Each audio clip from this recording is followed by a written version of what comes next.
Ang nais naming hanapan ng kasagutan ni Elwick John Abanilla ay ito po.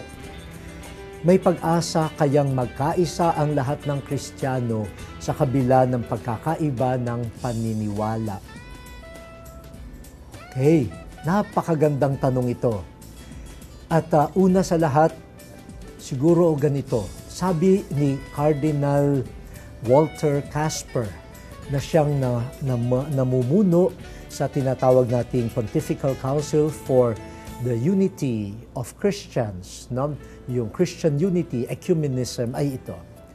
Ecumenism is first, or Christian unity is first and foremost a gift of God. Hindi ito maaabot sa pamamagitan lamang ng ating pagkilos. Of course, kailangan may kilos ang tao. Pero ang initiative nito ay talagang biyaya. It is the Church of Christ. It is God's church. So it is God who can restore unity among the Christians, among His disciples. It is His gift. How that unity will be achieved, only God knows. But we have to be open to the grace and the inspiration of God. Nandun ang role natin. At naniniwala tayo, ang Diyos kumikilos para tayo ay makatagpo ng pagkakaisa.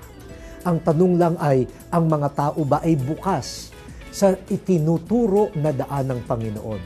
Kaya nga ako'y naniniwala sa sinasabi ni Cardinal Casper, ang ating dapat na palaguin na uri ng approach sa ecumenism or Christian unity ay ang tinatawag niyang spiritual ecumenism.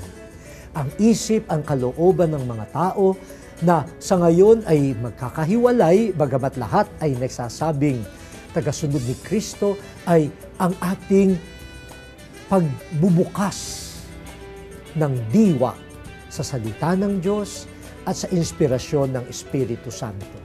So ang ating pag-asa ay nasa Diyos, na siyang kumikilos sa atin.